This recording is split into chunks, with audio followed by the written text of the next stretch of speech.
Thank you so much, everyone, for joining. And I'm very happy and excited to organize and be part of this panel discussion. As we all know, those who have joined, you registered and you participated, and we are very grateful. This panel discussion is about measuring prevalence of child protection issues across the world. And we have a great set of panelists. I'm looking forward to hearing from all of them. We'll not be able to cover everything. It's a big topic, but I'm excited to hear some specific case studies, examples, different methods which have been used in the recent past, from which we all can learn and go back to our work, use those to produce good evidence, which can lead to greater impact. In a few contexts of what kind of setup we are living in today. The child protection issues have been evolving constantly. As we speak, we have data which says that 1 in 5 girls and 1 in 13 boys experience sexual exploitation globally before they are adults. Now, we have data which tells us that 1 in 3 human trafficking cases, the victim is a child. As we know, with the boom in digital landscape, the exploitation using digital means have been increasing. More children are vulnerable to digital means of exploitation. Those means are being used to traffic, to lure children, and the problems have been becoming more and more complex. In light of these events, these development, I think our panel discussion today, the topic we are sharing today, is very relevant, very important, and I hope you all will be able to take the best from what we share today. I'm very excited to briefly mention about our 4 panelists. I'll be introducing them as they speak one by one, but I want to quickly tell about them. We have our panelist, Mike, who's from IJM. He's a senior specialist there with their MEL work and evaluation work. We have Dr. Timothy Edgemon, who is a professor and an expert in trafficking issues, and he currently teaches in Birmingham University. We have Rohan Singh from the British Asian Trust. He's a senior manager there for MEL team and currently works in India. And we have Anupama, who works with Athena, who's my colleague, who specializes in evaluation, particularly using qualitative means, and be sharing about qualitative approaches, particularly measuring child protection issues. So as we enter few hygiene and points for our collaboration, how we're going to engage with each other. So one is, in order to keep all participants able to hear clearly, I have removed the audio accessibility. So only the panelists will be able to speak. So it will be a one-way directed audio-wise. But if you have questions, please do type them, and I'll make it a point when they end their presentation. After that, we'll pose those questions to them. We will request all our panelists to please keep their camera on throughout the discussion.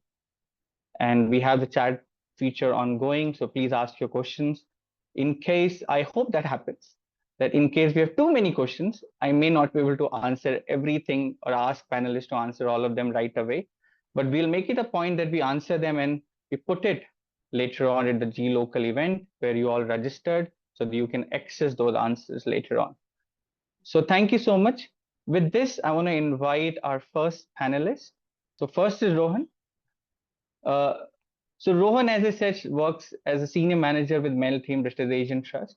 We recently had an opportunity to work with him in one of the work where we measure child protection issues. Before he joined British Asian Trust, he used to work with UNICEF and CRY, and he brings in a rich experience of measuring child protection issues. Particularly in British Asian Trust, he focuses on strategizing and developing implementation and strategies to tackle child protection issues in India and Global South. So with this, Rohan, I want to invite you for your presentation. Over to you. So hello, everyone. Thank you for the introduction, Vinay, and thank you for to Athena for organizing this webinar on a topic that I think should be talked about more. We would greatly benefit from it. So starting off, I think if you can go to the next slide, Tarun.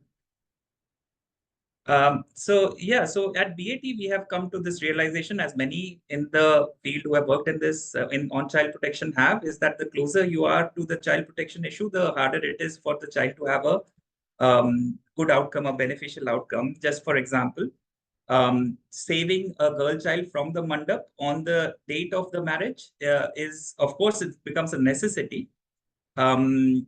But it is less beneficial than saving her by averting the marriage 1 month in advance or an year in advance if we have the data to find out who the girl is. And that is basically the essence of child preventive work in child protection. And that is what our program, Child Opportunity Fund, is all about. Move on. Next slide, please. So coming to child so prevention in child protection program, there are two things that become important. Two kinds of data. One is the prevalence data of the child protection issue, and the other is the drivers and the data on drivers and enablers. The first one is, of course, important because you want to set up targets, you want to monitor your program, you want to see how you are progressing. The second one is more important when you want to, plan out what are the interventions that you're going to do. What are the kind of awareness building that you want to do with the community? Who are you going to work with? Next slide, please. Just click. Yeah. So these are on the left hand side are the issues that are priority for us for the Child Opportunity Fund. Child marriage, child labor, child trafficking, and child sexual abuse. Each one presents a different challenge when it comes to the data on prevalence. On the right, I have listed some of the drivers. They are not all of them. And I'm sure that if we think about it, many more drivers we can think about. These are only demonstrative. For example, we have not talked about social groups, and we have seen in our programs that social groups tend to have different prevalence. But these are the drivers that we would want to understand, we'd like to have data on. Please, next slide, please. Talking about the sources of data now. So the first, and I've used them separately. The first data census done in 2011 for India, it still is a great data set for child protection issues, child labor.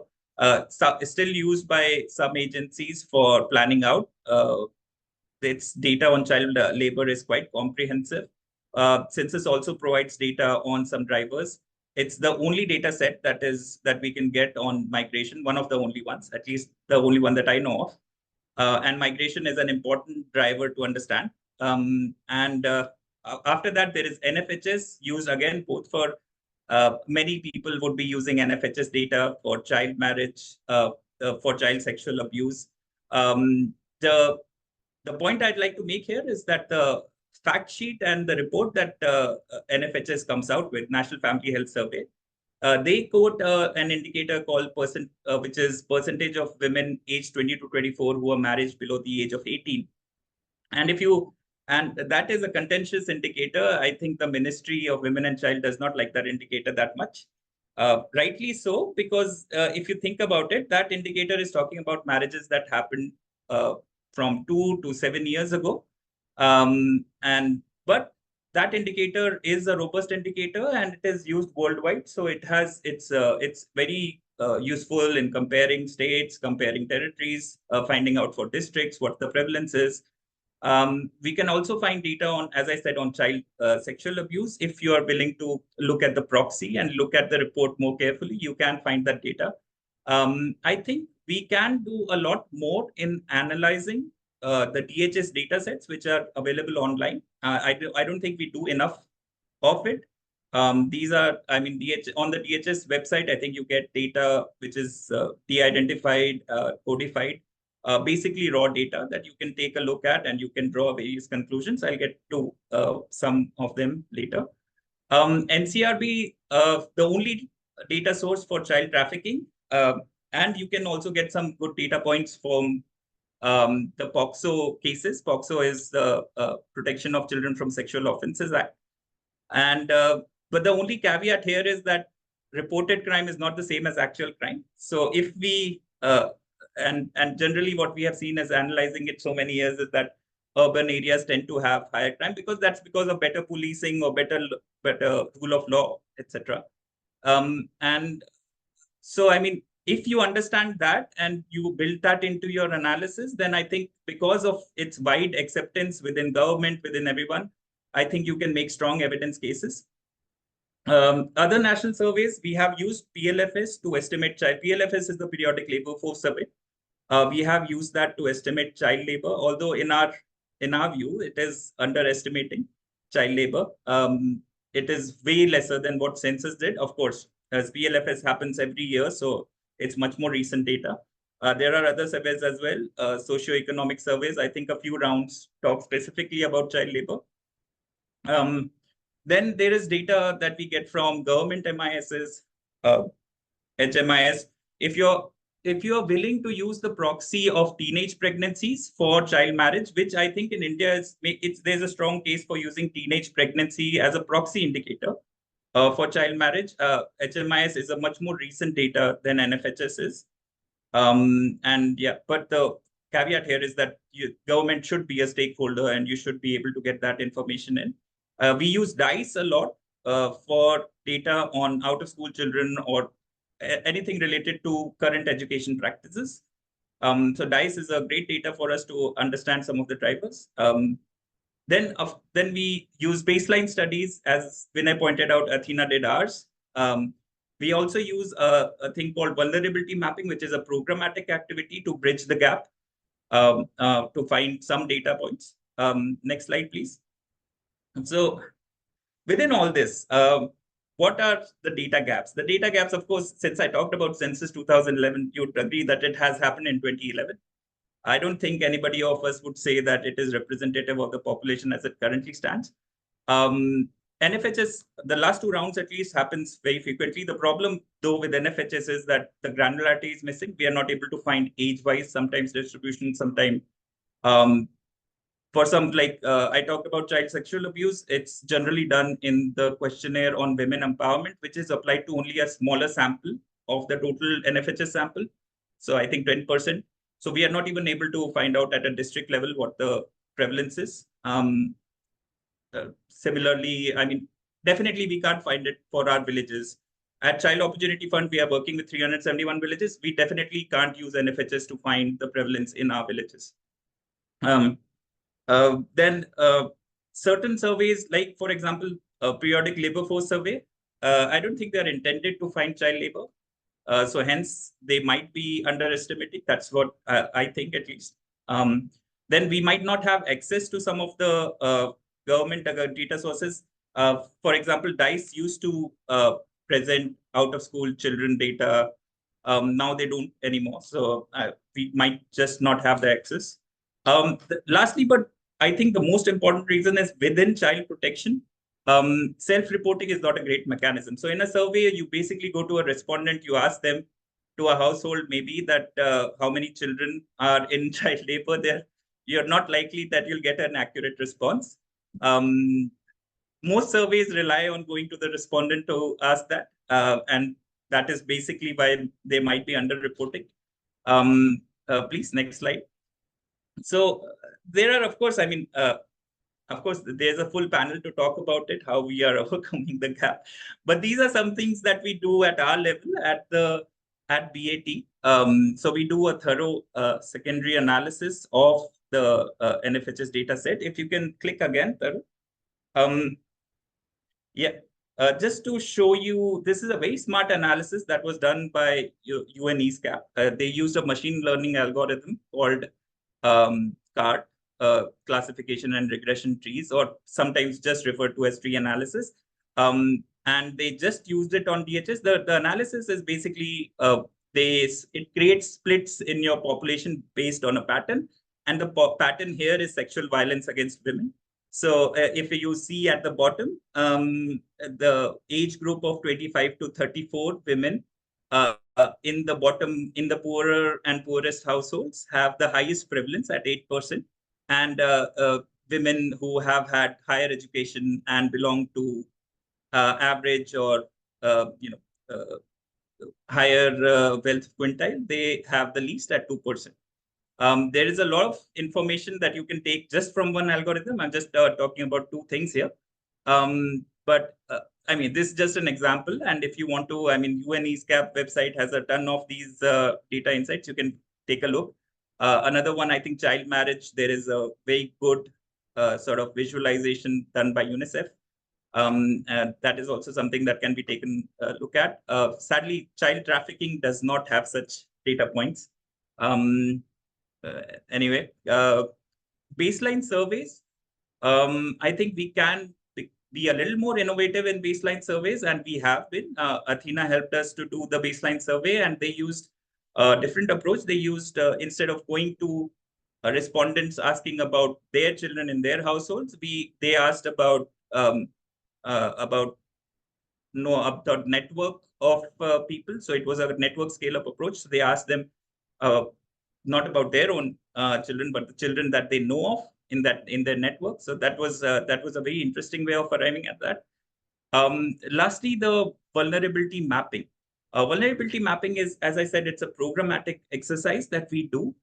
It's intended even for our field staff to go out and make a working relationship with the households, also to develop a working relationship with the communities.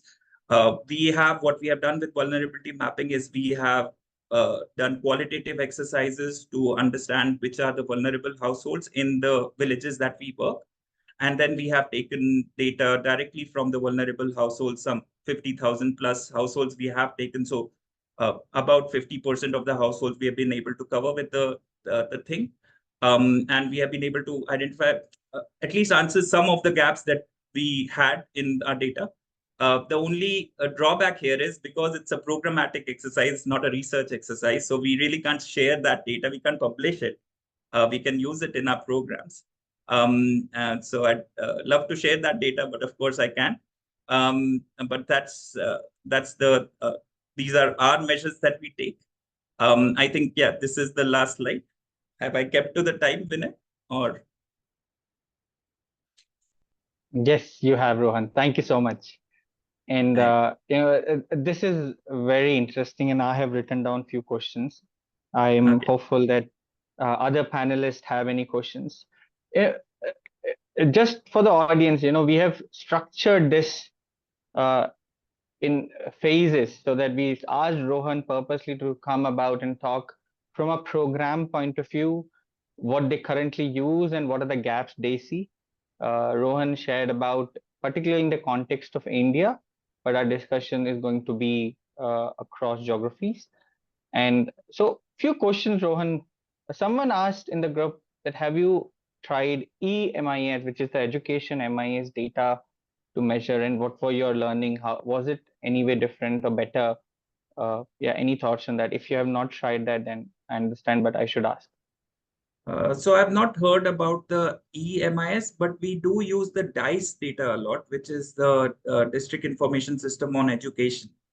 I don't know if they are interlinked, but we definitely use DICE data a lot because, of course, I mean, continued education is one of the programmatic priorities for us. That is one way that we deal with child protection issues. So we definitely monitor DICE a lot. Sure. So few more questions, and others, please feel free to type. And my fellow panelists, if you have a question for Rohan, feel free to pose before we jump to the next session. One question which I wanted to ask, you mentioned, the drivers, and when we talk about drivers, we also have stakeholders as drivers, who influence these. If you can tell me who are some of the key stakeholders who are very hard to reach or influence, and which is to be solved for both from a research and program point of view, and why so, particularly in the context of India. Okay, so programmatically, I think the main stakeholders that we engage with is the government first at various levels. Local government is something, even at the panchayat level, it's something that we really want to work with. And we have, I don't say it's of course difficult to get them, but I think that's one of the program areas, and we are able to do that. We are able to form our child protection committees. We are able to work with them to understand the mission Vatsalya. In India context, Mission Vatsalya is the umbrella scheme which combines all of child protection together by the government. It's a national mission, and that has a lot of things which may not be getting covered at the state level or the district level or sub-district level. And those are really things that we grasp on, and those are things that we want to work with. There are certain communities which are resistant to work with initially. Then we have to slowly build the trust. The way we approach it is by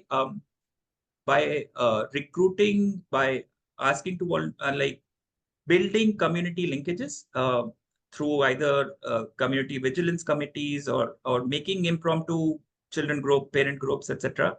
That's how we reach out to those. These are challenging, but I don't think it's anyway not doable. All of it is workable. Sure. I have two more questions, but I'm going to skip. Someone asked a question in the chat, which is some things I have asked also in different occasions. But how does these larger trends helps us measure our target areas?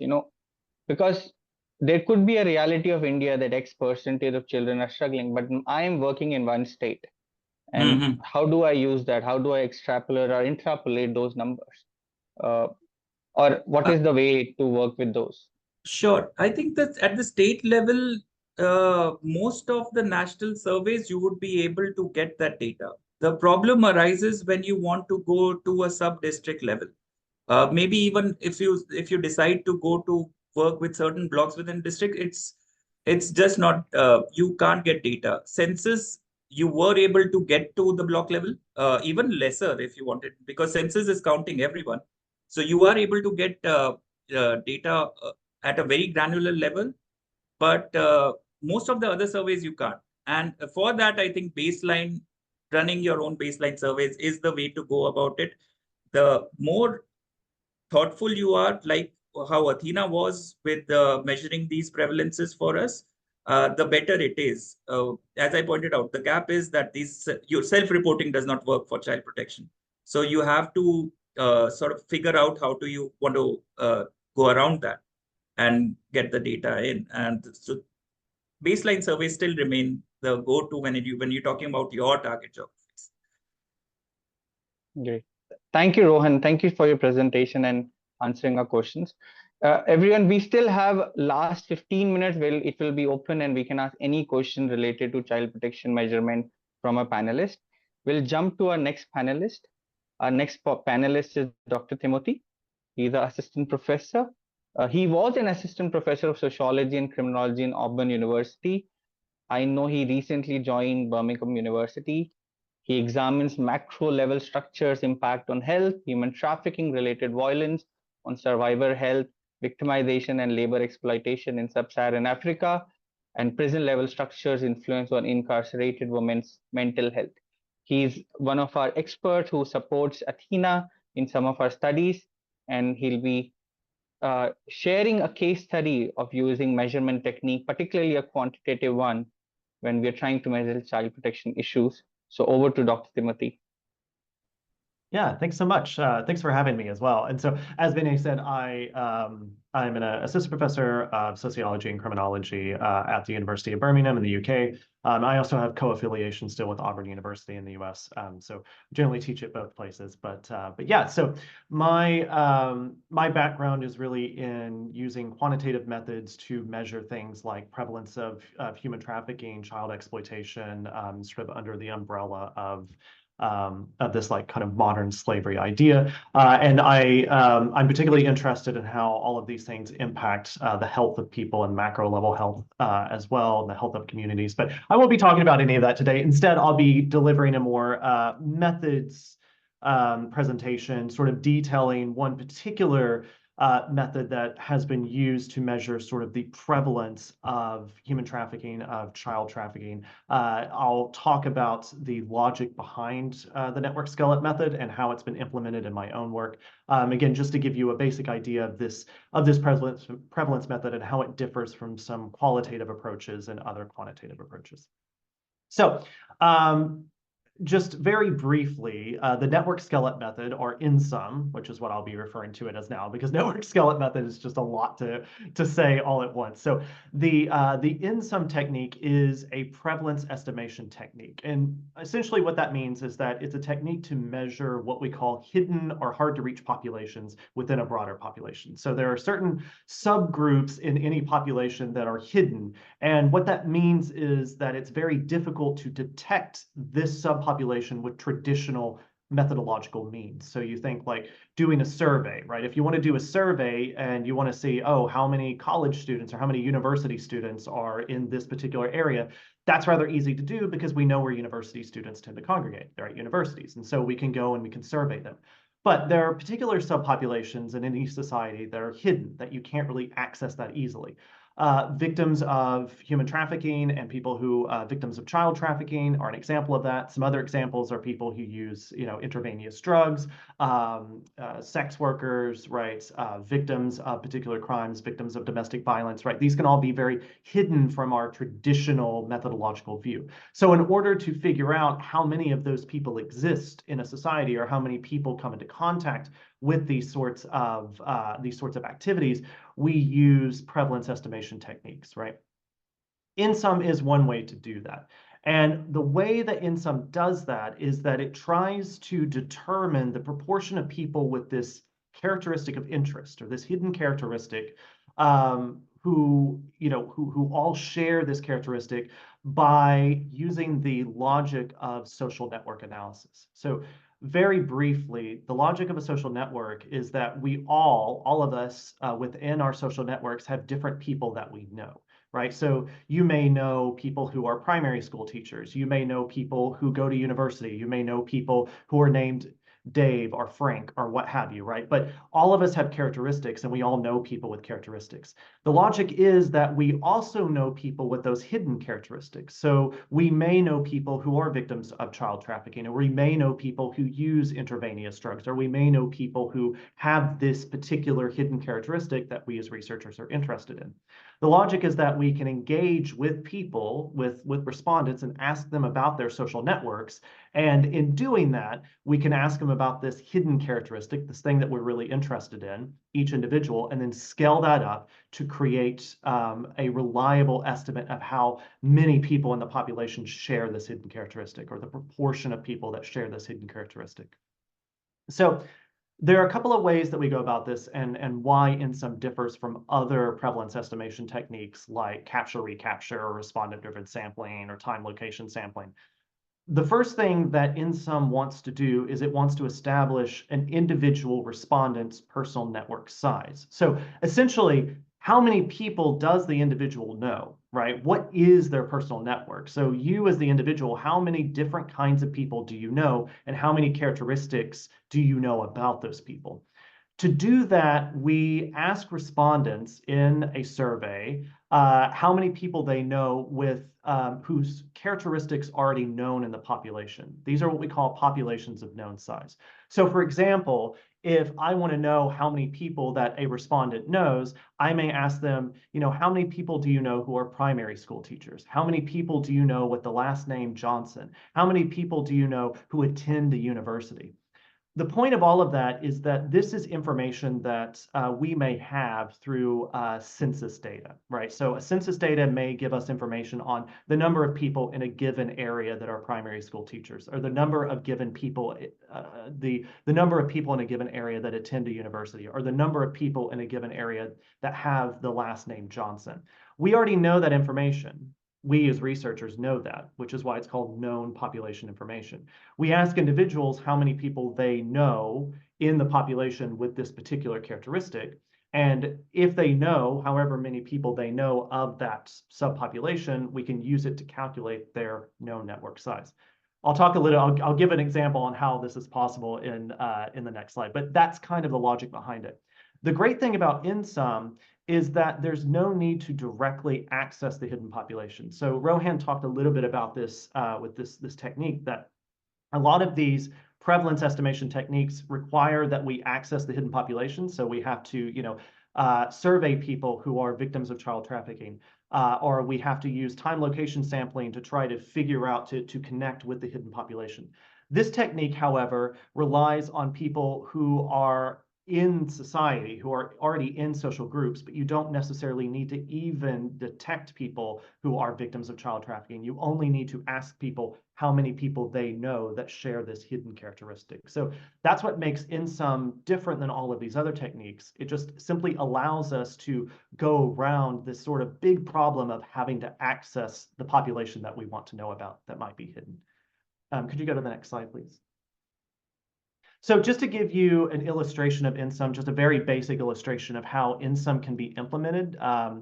So let's say that a researcher wants to know how many people use prescription opioids in the US state of Florida. Or in other words, how many people abuse prescription opioids, right? How many people use this sort of drug, right? This hidden population of people that are abusing prescription opioids. Maybe we want to know about that. Again, this population may be really difficult to access through traditional means, which is to say that you can't just do a survey and send it to people and be like, hey, do you abuse prescription opioids? People are not going to tell you that information, probably, right? So instead, we want to figure out how many people use these things, these prescription opioids, by asking other people how many people they know who use prescription opioids. So let's limit this to the geographic location of a particular US state, right? So that's our geographic location. We want to know how many people in the state of Florida use prescription opioids. The first thing that we would do is we would ask respondents, whoever our respondents are, we do a random survey, how many state residents they know who are members of a known population size, right? In order to calculate their known networks. And then we will also ask them how many state residents of Florida that they know who use prescription opioids. The questions of known population size are used to calculate the respondent's network. Again, these are questions that you have census data on. So surnames are a common way to access this information, particularly in the sort of what we might call the global north or the developed world that have good census data on people's like last names or people's surnames. And so as an example, you might ask people, your respondents, how many people that they know in Florida with the last name Johnson, right? Let's say that your respondent knows 3 people in the state of Florida with the last name Johnson. We also know as researchers, based on census information, that there are 20,000 people in the state of Florida with the last name Johnson. So our respondent knows 3 of those. Therefore, we would estimate that the respondent knows 0.00015 of the entire state's population, which is just 3 divided by 20,000, right? So of the state's population with the last name Johnson, right? So 20,000 people are named Johnson. The respondent knows 3 of them. Therefore, they know about 0.0015 of people in the state of Florida with the last name Johnson. If the population of Florida is 2 million, then we could just use basic math to conclude that the respondent knows approximately 300 people, right? So essentially what that means is that you take this information that they know this many Johnsons, and so you can extrapolate that and say, well, this is how many people the respondent likely knows in the state of Florida, right? Now, in reality, you would ask them a series of known population questions, so you wouldn't just base their known network based on their answer to one question. You would instead average their responses to a lot of questions. But for the simplicity of this example, let's say that we now know that the person knows approximately 300 people in Florida. And can you go to the next slide, please? So after we determine that, after we collect that data on known populations, we then start to ask the respondent the characteristics that we're interested in, or the hidden population, right? So in this case, in the case of this example, we would ask someone, okay, how many people do you know in the state of Florida that use prescription opioids or that abuse prescription opioids? So let's say that the person says that they know 4 people who use prescription opioids, right? That's out of their calculated network of 300, right? We know that the person knows 300 people based on calculations. And of those 300 people, they know 4 people who use prescription opioids. This then suggests that about 0.013% of the population use prescription opioids, right? So that's our prevalence estimate. Now, again, we would never say that, we would never base this prevalence estimate on the responses that one person gives. We would instead collect responses from a random sample of individuals, average these responses across those individuals, and then use that to calculate a prevalence estimate of the number of people in the state of Florida that abuse prescription opioids. So again, we would just take all of these responses and average them together. So the same logic applies to any kind of hidden population that you're interested in, right? So in this case, child trafficking. So the idea is that we're using the numbers of people that individuals say they know and averaging that across a particular geographic region. There are several limitations in this application. This is a very simplistic example of the logic behind it. I'm happy to talk more about those limitations in the Q&A, but I'll just, I won't go into too much depth because that could take a whole 2 hours or what have you. But that's the very simplistic idea of how we use the network skeleton method to calculate prevalence estimates of individuals that we want to know about. Can you go to the next slide, please? So just to give you an example in my own work about how this has been applied, particularly to child trafficking. So I've done quite a bit of work over the years in sub-Saharan Africa, collecting or producing prevalence estimations in certain regions of certain countries in sub-Saharan Africa. And the goal of this, or one of the goals of this, was to produce estimates about the numbers of children who are trafficked in given locations in given countries in Africa. So one of these is Sierra Leone. So we did quite a bit of work in the country of Sierra Leone. As part of this work, we created a household survey instrument, and we embedded network skeleton method questions within that survey instrument. The other big strength of INSOM is that you can embed these questions into a broader survey. So you don't just have to do a survey that is only asking INSOM questions. You can do it as part of a broader household survey to collect all kinds of information. So that's kind of cool because we can sort of just start to produce prevalence estimates while also collecting a lot of the other information that we want to know about. So as part of this, we designed household surveys to be administered in particular locations in Sierra Leone. So we did 3 locations in the capital, Freetown, and then we did 5 locations in sort of the northern villages, which are a bit more remote. The respondents of our survey were asked a series of known population questions in addition to all of the other household information that they were asked. And these known population questions were based on the geographic location that we were surveying people. So the known population questions in Freetown would differ than the known population questions of, say, the villages in northern Sierra Leone. The reason for this is because you have to base them on available census information. Available census information in Freetown is different than the available census information of remote villages in the north parts of the country. We used a lot of different ways to collect the census information. We particularly use the DHS and we use the MIX from the UN, the Multiple Indicator Cluster Survey, I think is what that stands for, to calculate these sorts of known data. And so an example of a question that we might ask people is, how many people do you know that are primary school teachers? And again, we have data on the numbers of primary school teachers in a given location. And so we can use that information to calculate known network sizes of individuals. These questions were asked at different geographic levels of interest. So we asked them at the village level, at the district level, and then at the country level. This can produce tiered estimates, so you can figure out how many people are trafficked in this village, how many people are trafficked in this district, and how many people are trafficked in this country. Right? So you can ask them at different levels of geographic interest. And again, you can change the questions that you ask depending on where you're asking them. So again, known populations are going to be different in the villages of the north of Sierra Leone than they would be in Freetown.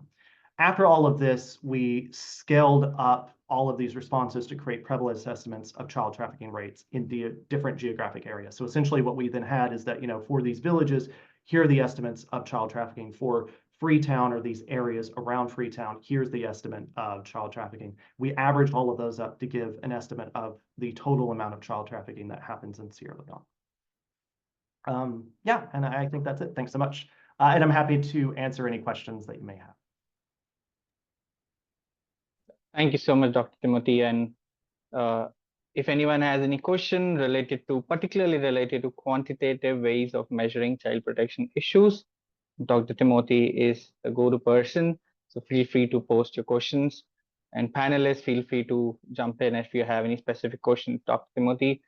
I have one question, Dr. Timothy, particularly related to INSOM. In a previous study when we were doing NSUM, one of the things which may intrigued me, and now how do we identify who should be my respondent? Because we are trying to understand the network of a respondent, but we also want a respondent who's going to be most real and most aware of the network's whereabouts and what condition they are in. They are someone who knows the most. So uh, who are the respondent we should raise for different topics? Do they change as topic changes? And what are some guiding ways for us to identify that respondent? If you can answer that. Yeah, absolutely. That's a great question. And I think that's something that InSum certainly struggles with. And because it's using this logic of network knowledge or how many people you know, you obviously want to ask people who would have the opportunity to know the hidden population that you're interested in. So for the case of child trafficking, for instance, I'll just talk about my my personal experiences with Sierra Leone and working with the data in Sierra Leone. We were interested in, again, the rates of child trafficking in these particular areas, in these particular villages. And we found that the best people to ask about that or to include in our survey were the female heads of households. And we only included female heads of households because it was determined through other data collection, actually qualitative data collection that was ongoing at the same time, that the female heads of household would have the most knowledge about children in the area, or that they would know more about children in the particular area than would male heads of household. And this had to do with the particular culture of these areas, that again, it was particularly the female heads of household or women that dealt mostly with children and that knew the issues surrounding children, and they would know more children than, say, men and the male heads of household were. So we use that logic to only ask these questions, only ask these known population questions of female heads of household. You can apply that same logic depending on wherever you're gathering data. Again, I think the point here is that cultural context really matters. And that's why I think InSum is really, it pairs really well with like ethnographic or qualitative investigations. That you can, again, gather cultural context or cultural knowledge of the area that you're interested in, and then apply that to your network scale-up questions. I don't know if that answered your question, but that's kind of I mean, it was a real problem that we encountered in Sierra Leone, and that's how we answered it. Thank you for addressing this question, and I understand it's a very complex one, but thank you for giving me those clarities. And Mike, I think you want to add or ask a question, feel free to do so. Yes, please. Thank you so much, Dr. Timothy. I'm so happy we have an NSUM expert in-house. My next presentation will be NSUM based too, so any technical questions, I'm going to forward them to you just to let you know. As an implementing organization, we love NSUM basically because it's cost efficient. It saves us a lot of money in how we estimate prevalence, and I'm a big believer of it. And I'm a big believer also in the amount of biases that we can mitigate as we approach our research. But let me play the devil here. There's a lot of critiques on using NSUM, especially when we use it on its own to estimate prevalence, especially from Department of State or JTIP. Which other prevalence estimation methods that you think can be combined with NSUM just to mitigate for the amount of biases that comes with NSUM, and at what cost? Thanks. Yeah. Well, yeah, wonderful question. And again, certainly NSUM is not without its limitations. In particular, the limitation that's really difficult to deal with is transmission bias, where you'll ask someone, you know, do you know this particular characteristic? And that respondent will say, no, I don't, but they actually do, right? They just don't know that they know a person. So like, you know, if you were to ask, you know, how many people do you know with diabetes? And you say 5, but you really know 10, you just don't know that 5 of those 10 have diabetes, then the estimates are going to be really off. So one way to do that is just to collect more data. And, you know, it's just like, well, keep collecting data, but then it gets to be less cost effective. So when it comes to prevalence estimation techniques that I've worked with in conjunction with NSUM, so I know respondent-driven sampling is one that works particularly well with NSUM, which again, respondent-driven sampling is where you essentially recruit respondents from the hidden characteristic of interest that you're interested in, and then you have them go out and recruit other people in that hidden population. It doesn't really work with child trafficking because, it's kind of like, oh, to recruit children and then have them ask other children, have you been trafficked? But for other hidden characteristics, it can be a way to produce estimates about, the number of people that have this characteristic in a given area. And then what you do is you use your in-sum estimates and see how well those match up. And so there's a calculation to figure that out. So like the difference between, the in-sum estimate and the difference between the respondent-driven estimate. And then you can sort of calculate how much bias is in your in-sum estimate. So that's one way to alleviate it. But I will say that a lot of the critiques, particularly from JTIP, are warranted because, this technique or this in-sum technique was originally developed for public health, right? And so we're kind of now just applying it to particularly criminology and like victimization. And I think we're still figuring out the best ways to do it. Yeah. But that's one way that I've seen or that I've used to sort of figure out how correct are these estimates. Great. I think this is getting more and more interesting. I have several questions in the chat, which I'll try to take it later at the end. We're running out of time. We'll jump to our next session. So next we have Mike, who works with IJM, and he's a senior evaluation specialist there.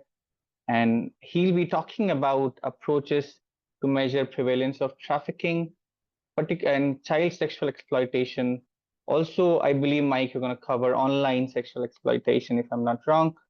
And we're looking forward to the presentation. Mike, over to you. Thank you very much, Vinay, and thank you so much, Athena, for holding this event. Again, this is Mike Joseph. I'm a senior research and evaluation specialist with International Justice Mission, IJM. And for those of you who do not know IJM, we're a global non-governmental organization.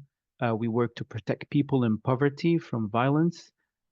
We partner with local authorities in 24 countries. We have 24 offices in different 24 countries to combat cross-border trafficking, modern slavery, child sexual exploitation, violence against women and children, as well as police abuse of power. And if we can go to the next slide, please.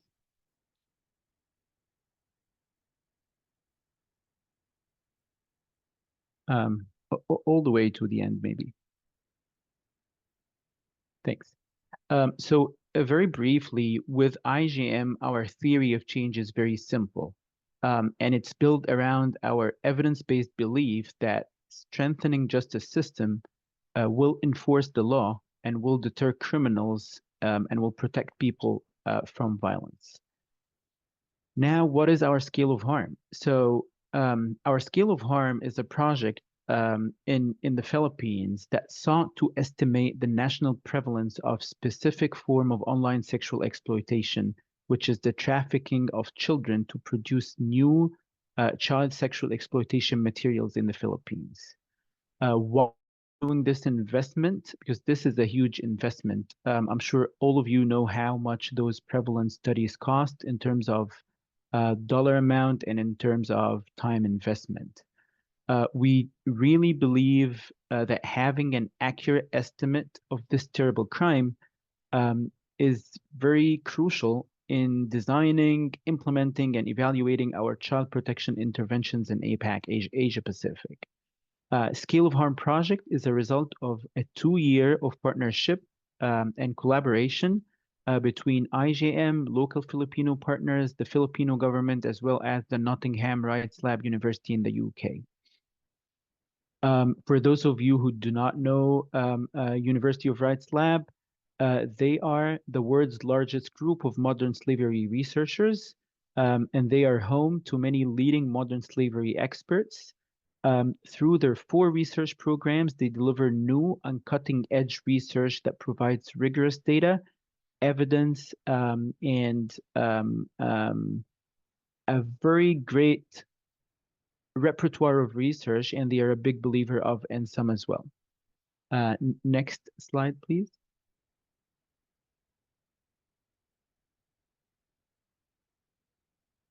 Picking up from Dr. Timothy's presentation, so IGM, with close partnerships again and consultations with local Asia-Pacific partners and the University of Nottingham Rights Lab, we have developed a robust mixed methods research approach to estimate the prevalence of commercial sexual exploitation material of children in the Philippines.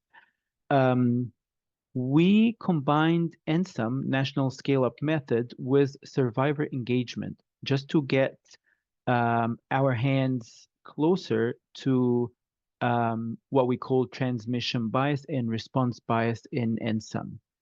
Again, the network scale-up method, or the NSUM, is well recognized in public health. It's a valid research method to estimate the prevalence of hard-to-reach or hidden population. This method has been featured also by the Global Fund to End Modern Slavery, GFEMS, in their Prevalence Estimation Methods brief issued in 2021. NSUM has also been used in other research to estimate the prevalence of child sexual trafficking in sub-Saharan Africa and in Southern Africa. Through this method, we can have an estimate by scaling the number or extrapolating the number of victims and traffickers at the same time in the survey respondent personal networks, then applying this estimate up to the national scale using our predetermined and trusted population estimates or samples. Secondly, we combined NSUM with our survivor engagements, or people with lived experience engagements. The research team have collaborated with people with lived experience, leaders, and advocates. We collected their feedback and we used it to fine-tune and enhance the research and survey design. We also used it to fine-tune our participants and our sampling hotspots. Next slide, please.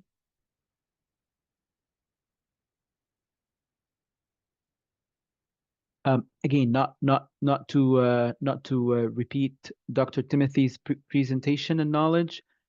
NSUM is a method of estimating the size of hidden or hard-to-reach population, such as victims of modern slavery in specific, measuring the size of personal networks of specific individuals in the general population.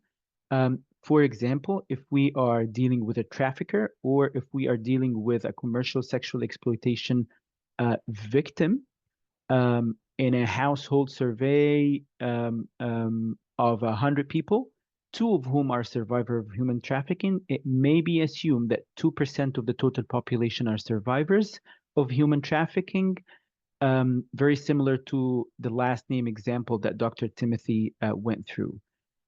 NSUM then expands the logic behind this example to a larger sample pool, and it adds other features to try to account for both individual and population level biasness in this estimate. In scale of harm, our data collection efforts was from November to December 2022, and we went to almost 150 municipalities with 3,600 respondents. Next slide, please.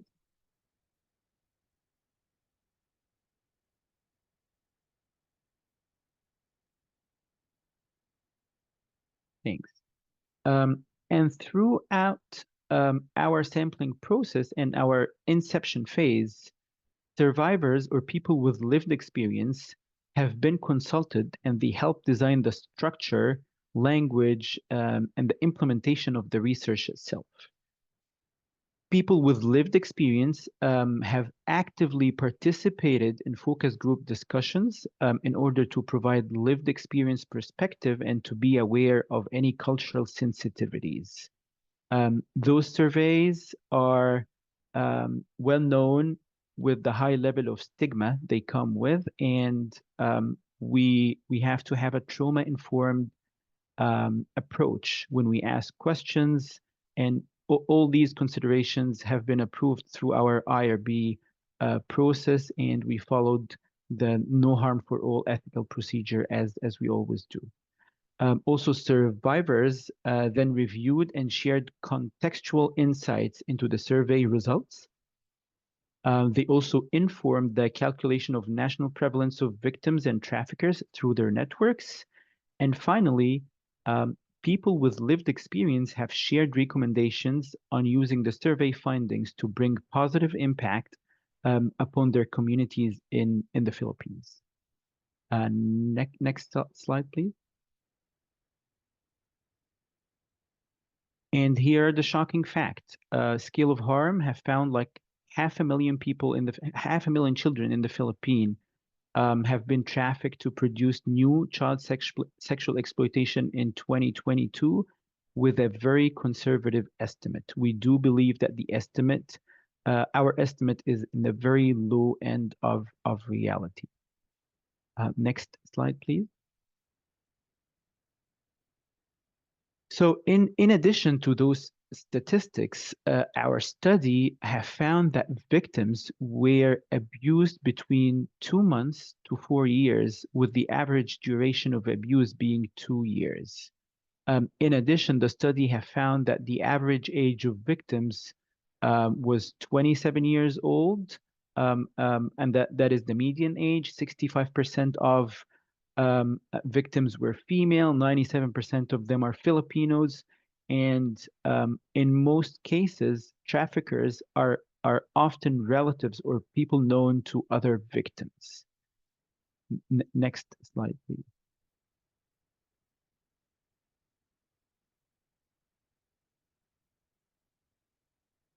Some of our key findings are traffickers made great effort to conceal their activity as expected. Also, work is much needed to educate and build understanding on specific issues linked to this form of online sexual exploitation, since it's new, since internet at some places or some municipalities in the Philippines is kind of new. Parents do not know what is happening in their kids' rooms. They don't know how they have access to websites, how they have been trafficked, how they have been victimized. Next slide, please.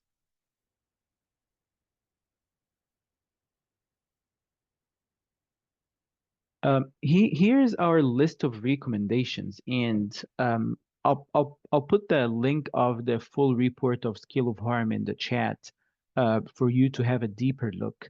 But what I really want to say here is findings and recommendations of this study. Like, let me say, like, while IGM has worked with the Filipino government and relative stakeholders to make significant progress, the scale of the crime shows the absolute need for accelerated action in the Philippines and in the Asia Pacific region.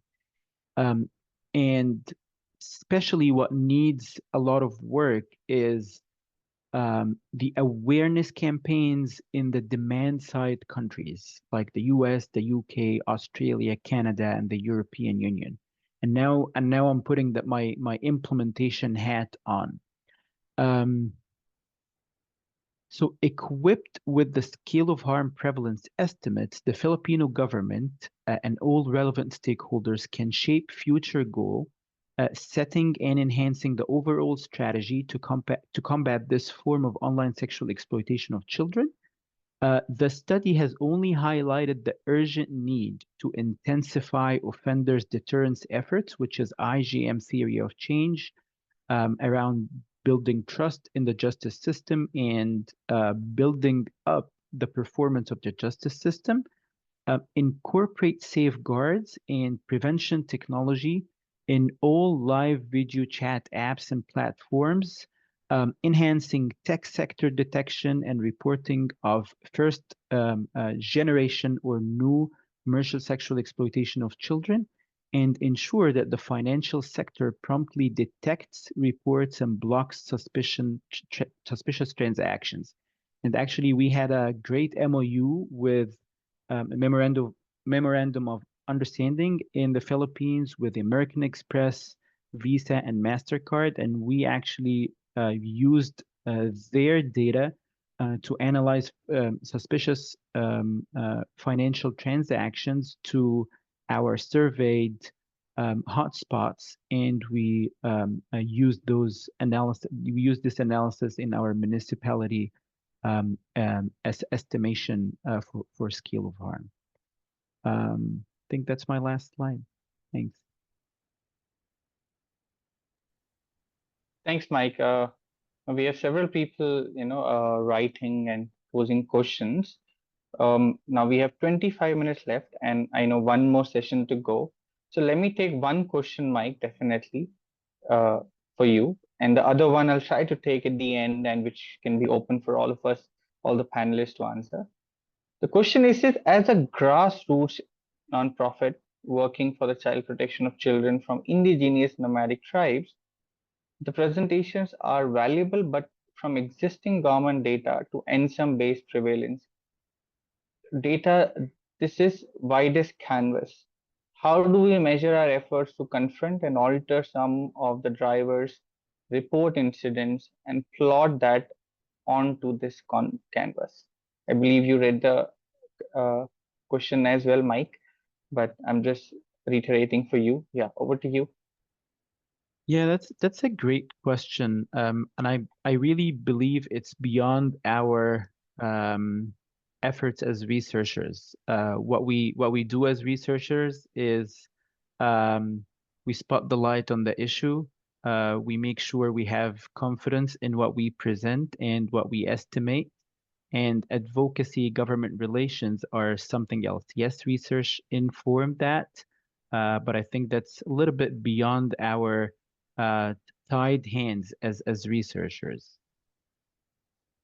Rohan, feel free to jump in, because I think this is more a programmatic question and you deal with this more. Yeah, I think it's a great question. And I think it is the surveys that you do to estimate the prevalence is only one step. You have to look at monitoring systems to be able to answer some of the questions that you have raised. And you have to be able to, for example, we monitor a lot of things at the community level. We have a very detailed out set of indicators that we look at, and we try to get as much information as we are getting, as we can, really. So that is, a lot of these questions are from a monitoring point of view, and they might not be answered by evaluation. As such, a lot of these are program monitoring aspects.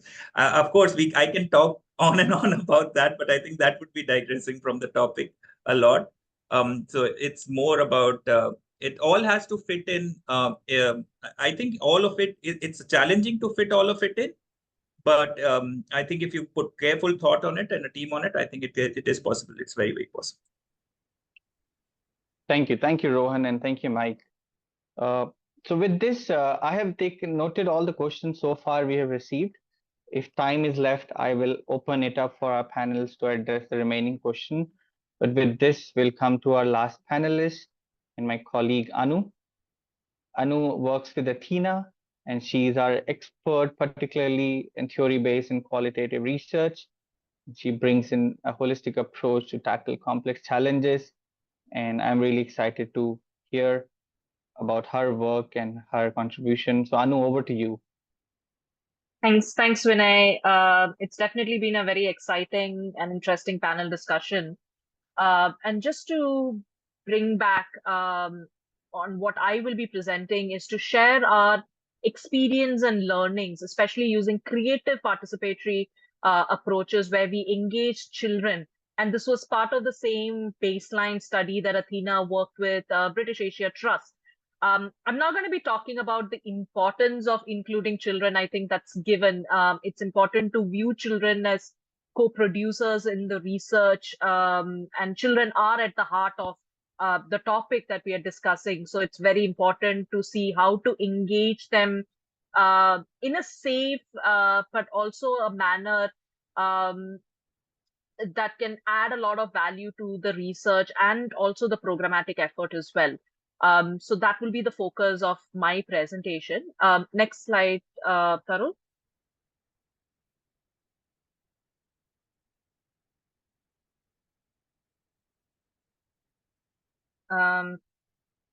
Thanks, Tarun.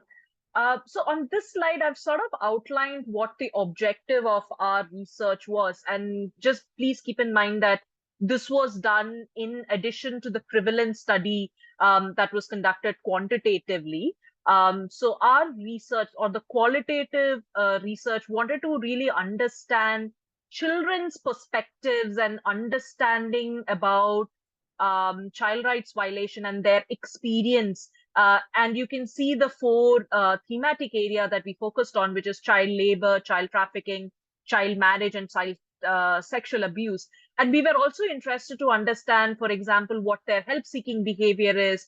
What did they think about coping with situations like these, and how can we engage them both as co-producers of this information, but also as co-producers of solutions. It was not just to extract information, but can they support in identifying solutions as well? And this is a challenge because we were trying to engage with very young children between the age of 11 to 15, and traditional focus group discussions or interview, which takes a very adult length, can be challenging to work with children. It can be difficult while engaging with children. So it was very important for us to shift to be able to capture more authentic voices of children. So what we narrowed down is on using creative mechanisms like arts and photos and storytelling to elicit those authentic voices. Next slide, please, Tarun. On this slide, I'm just going to very quickly touch upon our three-stage process that we had when we were implementing the research process. So one is, of course, having an icebreaker and game. The research is done by our local researchers who, while we made it a point to have them from the community to the extent possible from the state to ensure that they have the contextual knowledge, they were still strangers. They are adults. So it was very important for our researchers to try to establish that rapport and trust with the children, to be able to explain the purpose of the research and the importance of the topic in a manner that the children can engage. So icebreaker was very crucial in terms of establishing that connect. And of course, using creative methods to then engage them in the research process. Tarun, next slide, please. So one of the methods that we engaged and use is the photo elicitation method. So it's a process in which we use images or photos and in sort of inbuilt it as part of our interviews or the tools that we've developed. And we went with a group approach while engaging with the children because the literature sort of says that they are more open, they are more comfortable with their peers. So we went with a group approach while engaging with the children.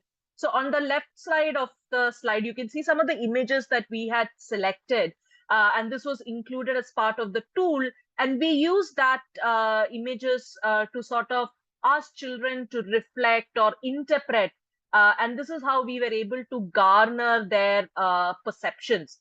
On the right side of the slide, I've sort of included some of the open-ended questions that we used as prompts while engaging with the children. While we were training and while we were working with our researchers, we were very clear that they should not be giving detailed expressions or explanations of the images, but just use it as a prompt to allow for more free-flowing discussions with the children as well.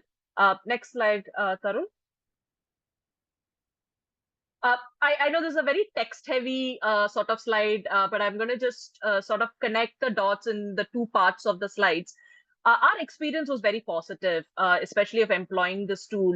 We were dealing with very sensitive topic, and we wanted children to be able to share stories and experience and perspective in a very safe manner. So using this sort of tool allowed us to uncover and unearth a lot of their individual experiences, their perspectives, etc.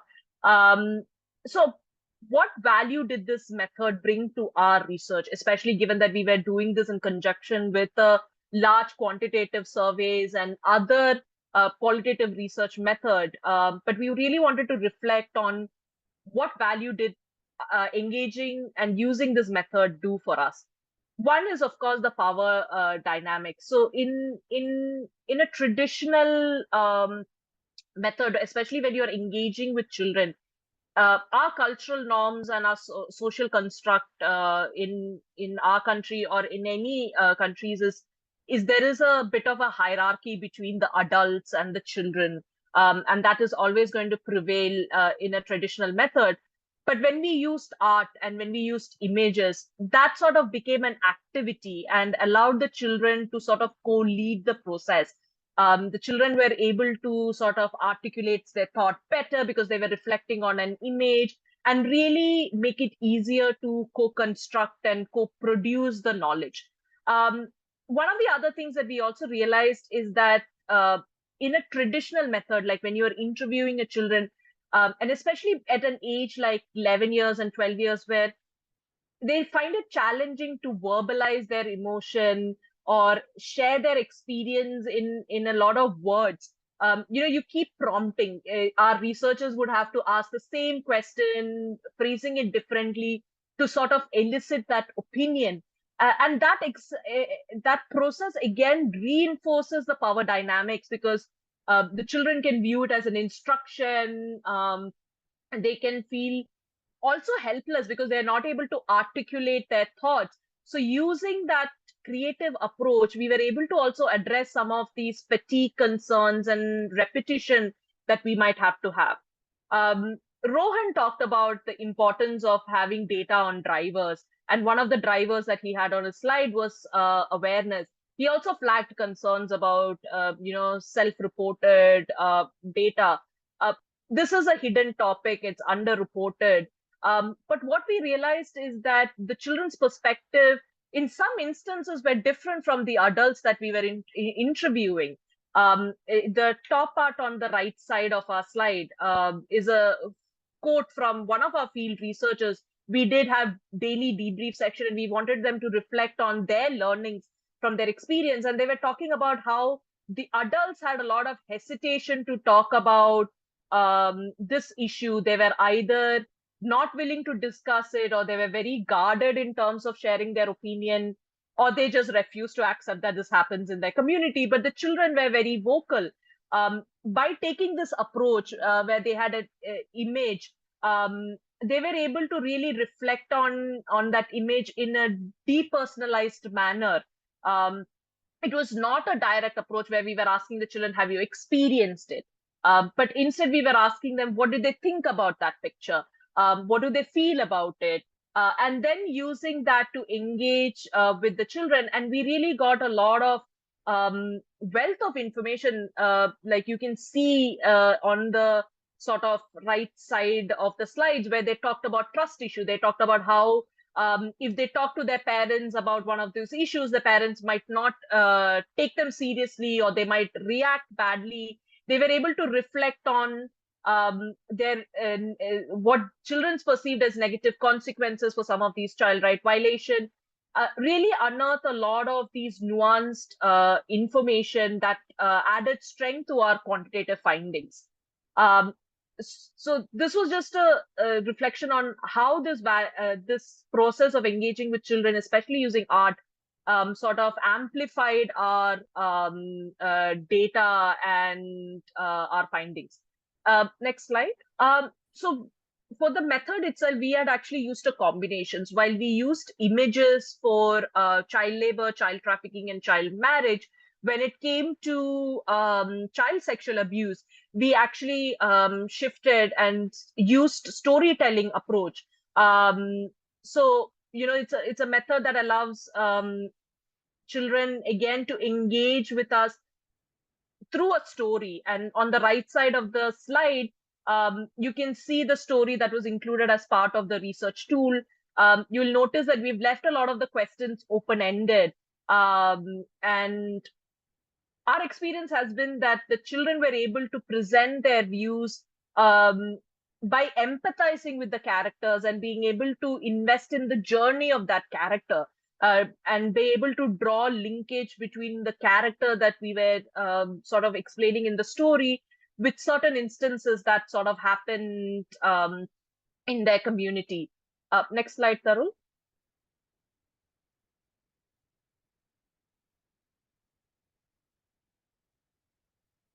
Thanks. So here again, I've included a bunch of quotes that has come from our research. But our realization, especially of this method, is that one, by depersonalizing the story, we were able to create a very safe space for the children, and they created a healthy detachment for the children to share their stories and experience that they were describing.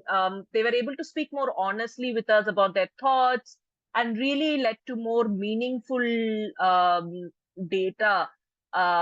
You can see the quotes, "I'll complain to teachers and to the police," so sort of reflects on their help-seeking behavior. And you can see that they are able to link it to somebody that they knew. "This happened to my friend, and Nipa will not tell anyone because she fears being beaten." So this sort of articulates the children's experience and gives insights on their networks, and also their social system and social protection system that exists. Next slide, Taru. On this slide, I'm particularly wanting to reflect on our learnings by employing this method.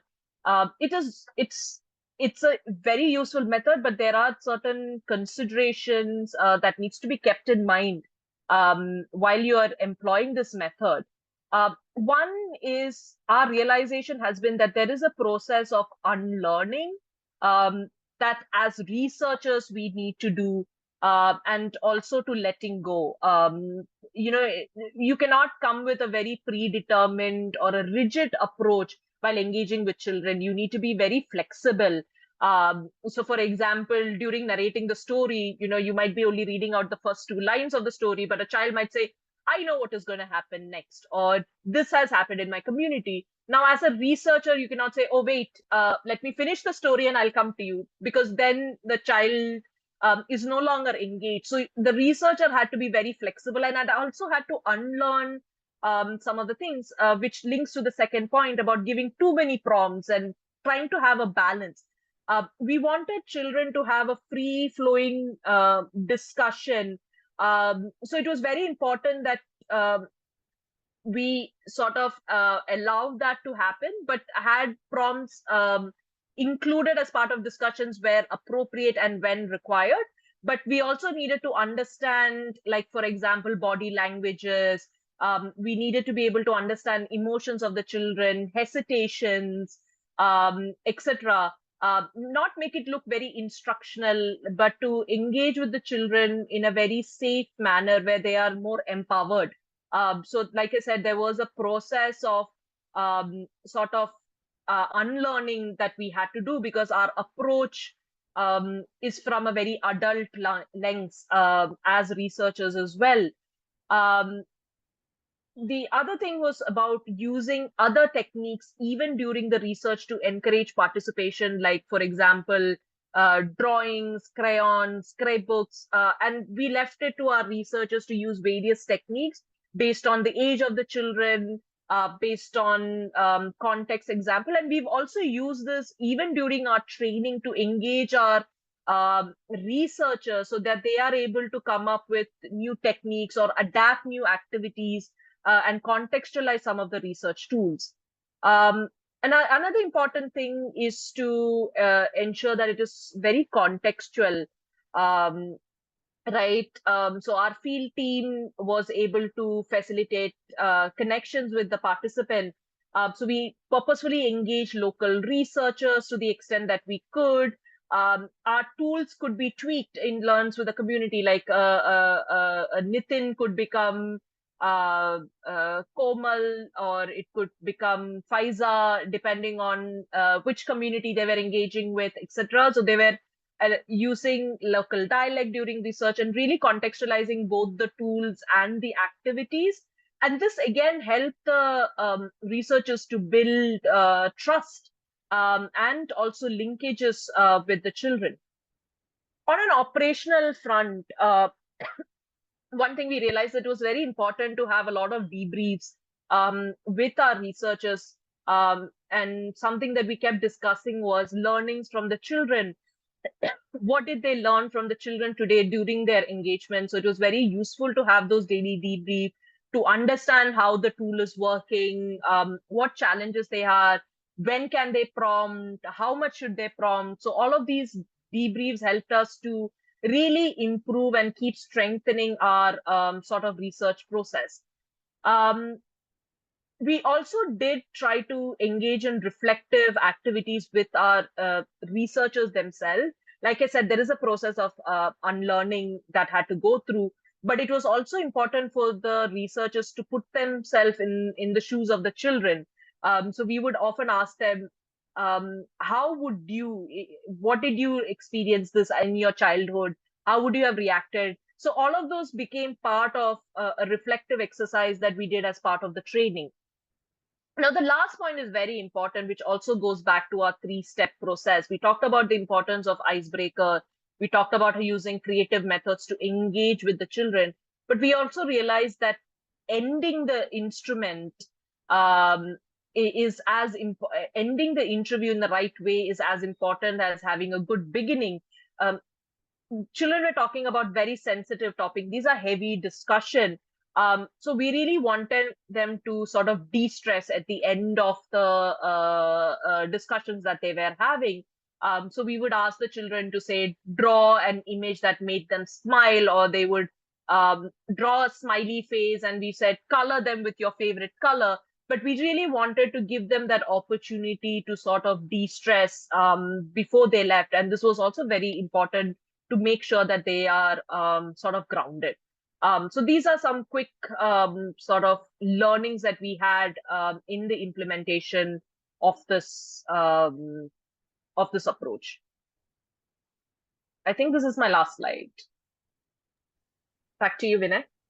Thank you, Anu. We are nearly at the end of our discussion, and I'll just open it up with few quick questions. We have very limited time. Let me ask the first question in the chat. I have my own set of questions, but let me start with that. Anuva, it says, while it's important to include children in such case study, what might one do in case where they get uncomfortable while sharing something personal? Any first-hand learning? I'll just add one layer to it. And how is this question to be addressed in particularly in case when we think of India, when POCSO is in place? And for the larger audience, POCSO is Prevention of Child Sexual Exploitation in India, which lays on a lot of protocols and statutory steps one needs to follow when we find any child in an event where they are in a conflict situation. So yes, Anu, over to you. Sure. Thanks, Vinay. I think Anirudh has thanks, Mike, for also coming in. Yes, we did go through a very stringent IRB process and had to get an IRB which informed our approaches, etc. I think I want to draw attention to two things as part. One thing is that we avoided direct questioning.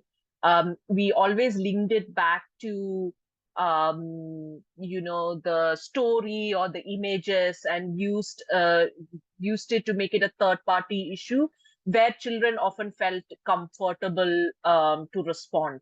Second thing is, we also trained our researchers to understand some of the body languages and cues to see if a child is getting, for example, distress, or is showing emotions like anger or fear.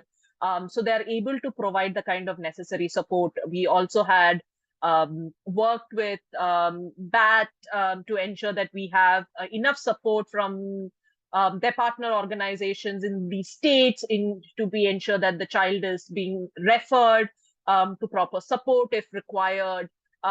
So there were sort of ethical processes that were built in, both as part of the research tool as well as the training and the way we address this thing.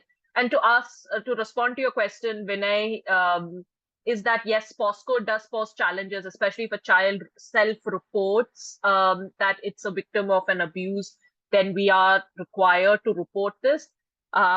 We didn't come across an instance, but we did have measures put in place in case a child does report, working with our PAT on this, and also with their partner networks to be able to provide the necessary support to our researchers as well as children. And one of the ways we tried again was to depersonalize the questions in our research approach through stories. While they were able to share their experience, the children were also empowered to share, even if they were sharing their personal experience. It was a safe space that they could choose to share it in a third-party context.